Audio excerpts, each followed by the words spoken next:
بسم اللہ الرحمن الرحیم۔ السلام علیکم، کیسے ہیں آپ سب؟ اللہ پاک سے دعا ہے اللہ پاک آپ کو اپنی حفظ و امان میں رکھے۔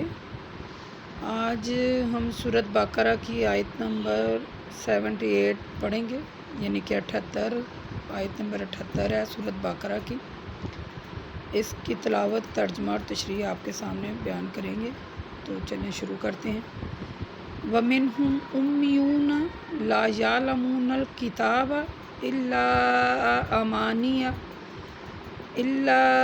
أَمَانِيَّ وَإِنَّهُمْ إِلَّا يَظُنُّونَ۔ یہ میں نے آیت پڑھی، جب خود میں پہلے میں تیاری کرتی ہوں نا پڑھنے کی، تو میں نے جب یہ آیت پڑھی تو میں، آپ یقین کریں، بہت زیادہ مجھے یعنی کہ حیرانی ہوئی۔ میرے پاس وہ الفاظ نہیں ہیں جو میں آپ کو بتاؤں کہ جب میں نے یہ آیت پڑھی تو میرا بالکل دھیان ان لوگوں کی طرف چلا گیا جو کہ بے جا درباروں پر جاتے، پیروں کے پاس جاتے، اور پتہ نہیں ان کے جو ہے نا وہ خیالات اور ان کا وہ کدھر چلے گئے ہیں، یعنی وہ جو لوگ ہیں ان کا ایمان جو ہے وہ کہاں آ کے ٹھہرتا ہے۔ یہ ذرا وہ جو لوگ جو درباروں پہ چلے جاتے ہیں، منتیں مانتے ہیں، اور مثلا پتہ نہیں کیا کچھ وہاں، یہ جو بنگڑے ڈالتے ہیں، عرس مناتے ہیں، قبروں پر جانا، یہ میں پیروں کے پاس جانا، میں تو بڑی حیرانی ہو گئی اس آیت کو پڑھ کر کہ کاش وہ لوگ اگر یہ میری ویڈیو سن رہے ہیں تو خدا را قرآن پاک کھولیں، جو آپ کے گھر میں قرآن پاک ہے، اگر آپ مسلم ہیں تو قرآن پاک کھول کے ذرا کس کا ترجمہ پڑھ لیجئے گا کہ اس کے ترجمے میں اللہ پاک نے کیا فرمایا۔ وَمِنْهُمْ أُمِّيُّونَ، اللہ پاک کہتے ہیں قرآن پاک میں سورۃ بقرہ میں آیت نمبر 78 میں اللہ تبارک و تعالیٰ کہتے ہیں کہ ان میں سے بعض لوگ ایسے ہیں جو لکھنا پڑھنا نہیں جانتے۔ امیون میں نے ہوتا ہے ان پڑھ، جو ان پڑھ وہ ہوتا ہے جو لکھنا پڑھنا نہیں جانتے۔ لا یعلمون یعنی ومنہم، اور ان میں امیون پڑھے لکھے نہیں ہیں، لا میں نہیں ہیں، یعلمون جانتے نہیں، الکتابہ اس کتاب کو، الا امانیہ یعنی بعض ان میں سے ایسے لوگ ہیں جو لکھنا پڑھنا نہیں جانتے ہیں، ٹھیک ہے، کہ اس کتاب الہی میں مثلا جو اس کتاب الہی میں علم ہے وہ پڑھنا لکھنا نہیں جانتے ہیں، لیکن چند غلط باتوں اور خوش فہمیوں کے علاوہ جس پر وہ نازاں ہیں وہ کچھ نہیں جانتے، ٹھیک ہے، وہ کچھ نہیں جانتے،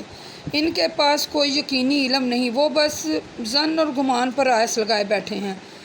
یعنی ظن اور گمان میں آس لگائے بیٹھے ہیں کہ یہ جو قاری مسجدوں میں مثلا قرآن پڑھ کر سناتے ہیں اور جو اپنے یعنی کہ خیالات پیش کر رہے ہوتے ہیں نا، قرآن پاک تو پڑھتے ہیں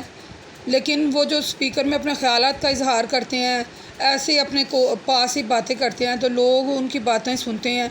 یعنی آپ اکثر محسوس کریں کہ جمعہ کی نماز اکثر گاؤں میں یا کہیں جمعے کی نماز ہوتی ہے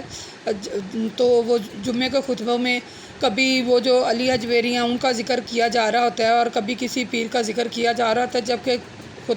خطبہ جو ہے وہ ایک اور چیز ہے، ٹھیک ہے۔ تو خطبے میں قاری صاحب جو ہے نا وہ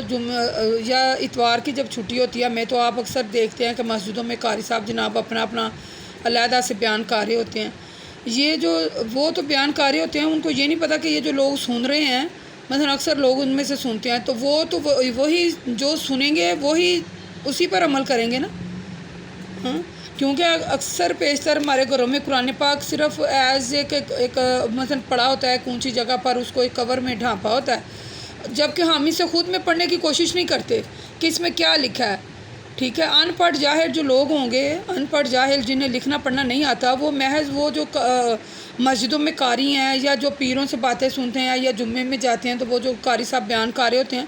تو وہ لوگ چونکہ یعنی کہ پڑھنا لکھنا نہیں جانتے، آپ دیکھیں گے کہ اکثریت میں لوگ پڑھنا لکھنا نہیں تھے جانتے، ان پڑھ ہیں آج سے پہلے تو وہ جاتے ہیں۔ آج تو زمانہ جو ہے بڑا فاسٹ زمانہ ہے، لیکن ابھی بھی کچھ لوگ ہیں وہ لوگ پڑھنا لکھنا نہیں جانتے، تو جب وہ مسجدوں میں جاتے ہیں جمعہ پڑھنے یا خطبہ سنتے ہیں، اس کے بعد تقریر سنتے ہیں،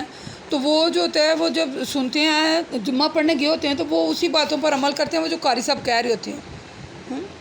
تو یہ جو قاری حضرات ہیں، میری ان سے بھی اپیل ہے کہ خدا را کچھ تیاری کر کے پڑھا کریں۔ میں اکثر میرا جانا نہ ہو کہ میں بیان کرنے گئی ہوں تو میں نے آپ یقین کر کے میں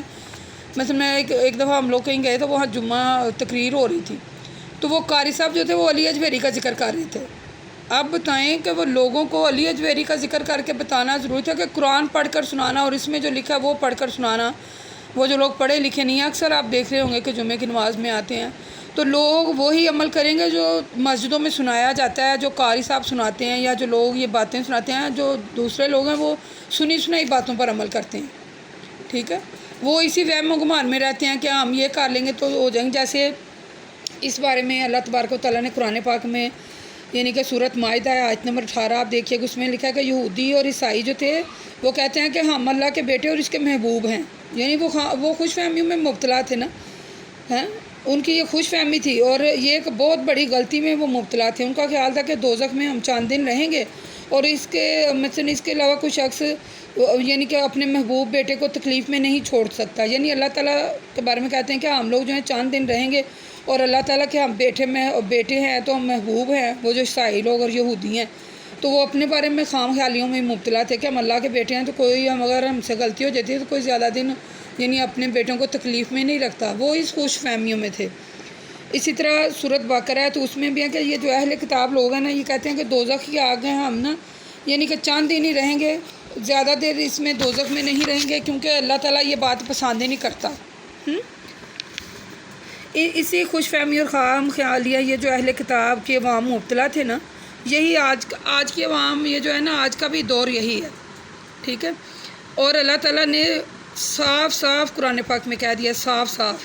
کہ یہ شیطان جو ہے وہ وسوسوں کے ذریعے سورۃ نساء آیت نمبر 120 ہے، دیکھ لیں آپ، میں ذرا قریب کر کے آپ کو بتاؤں۔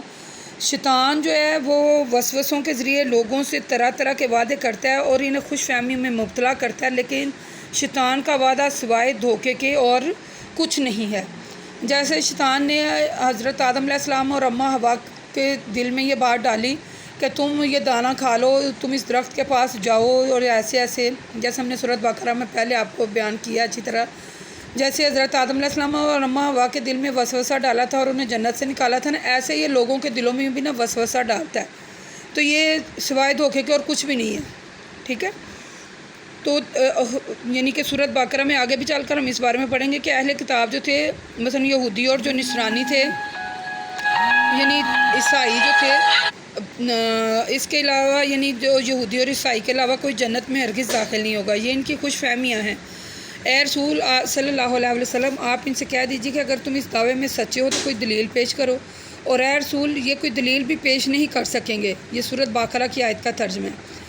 کہ اے رسول یہ کوئی دلیل بھی پیش نہیں کر سکیں گے، تو پھر ان کو خبردار کر دیجیے جنت میں بس وہی شخص جائے گا جو اللہ کے سامنے سرخم تسلیم ہو، ٹھیک ہے، اور نیکیاں کرتا رہے، ایسے شخص کا اجر ان کے رب کے پاس ہے، ایسے لوگوں کو نہ کوئی خوف ہوگا اور نہ ہی وہ غمگین ہوں گے، ٹھیک ہے۔ اسی طرح اللہ تعالیٰ پھر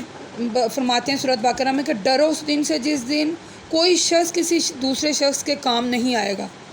ٹھیک ہے۔ یعنی اللہ تعالیٰ نے جو خوش فہمی اور خام خیالیوں اور غلط فہمیوں کی اس میں اللہ تعالیٰ نے تردید کی ہے اور واضح طور پر فرما دیا، اللہ تعالیٰ نے کہہ دیا ہے کہ یعنی کہ اللہ تعالیٰ نے تردید کرتے ہوئے قرآن پاک میں کہہ دیا مختلف آیات میں کہ یہ جو ہے نا اللہ تعالیٰ فرماتے ہیں نجات کا دارمدار تمہاری خوش فہمیوں پر نہیں ہے اور نہ اہل کتاب کی خوش فہمیوں پر ہے، جو شخص برے عمل کرے گا اسے اس کی سزا ملے گی اور میدان محشر میں اللہ کے علاوہ وہ کوئی کارساز جو ہے نا وہ اور نہ ہی کوئی مددگار پائے گا، یہ جو لوگ ایسے خوش فہمی میں مبتلا رہتے ہیں۔ یعنی اس سے ظاہر ہے کہ مثلا اللہ تعالیٰ نے قرآن پاک میں کہہ دیا کہ جو لوگ اللہ کے سامنے مثلا سر تسلیم ہم کر دیتے ہیں اور نیکیاں کرتے رہتے ہیں، اسی کا اجر اللہ تعالیٰ انہیں دے گا۔ وما علینا الا البلاغ المبین۔ اسی سلسلے میں ہم انشاءاللہ اگلی آیتوں میں آپ کو اس کی اور وضاحت سے آپ کو بتائیں گے۔ تو اللہ تبارک و تعالیٰ سے دعا ہے کہ ہمیں صحیح پڑھنے اور اس پر عمل کرنے کی توفیق عطا فرمائے۔ خدا را آپ قرآن پاک کو کھولا کریں اور اس کو خود ترجمے سے پڑھیں خود، اور آپ یقین کریں کہ جب آپ خود ترجمے سے پڑھنے لگ جائیں گے اس کو اور آپ کی دنیا ہی بدل جائے گی اور آپ کو ایسی باتوں کا بھی پتہ چل جائے گا جو کہ یعنی کہ آپ کو پہلے سے کسی اور طرح سے پتہ ہوں گی اور قرآن پاک میں کسی اور طرح سے لکھی ہوں گی، ٹھیک ہے۔ وما علینا الا البلاغ المبین وقولوا قولی ھذا استغفر اللہ۔ آپ سے ہر ویڈیو کے آخر میں یہی کہتی ہوں کہ میری یہ ویڈیو زیادہ سے زیادہ شیئر کریں تاکہ زیادہ سے زیادہ لوگ میری یعنی کہ قرآن پاک جو ہم نے تفسیر کے سلسلے میں پڑھانے کا پروگرام شروع کیا ہوا ہے، زیادہ سے زیادہ لوگ اس سے مستفید ہوں، اور ہمیں ضرور کمنٹ کیا کریں، ضرور ہمیں اپنا جو ہے نا وہ کمنٹ میں آگاہ کیا کریں کہ اپنی یعنی کہ ہمیں مشورہ دیا کریں کہ ہمارا یہ پروگرام ٹھیک ہے یا آپ کو پسند آ رہا ہے۔ اگر آپ کو اس میں سے اور بھی کوئی ہمیں اچھی اصلاح ہماری کرنا چاہتے ہیں تو آپ کر سکتے ہیں۔ السلام علیکم ورحمۃ اللہ وبرکاتہ۔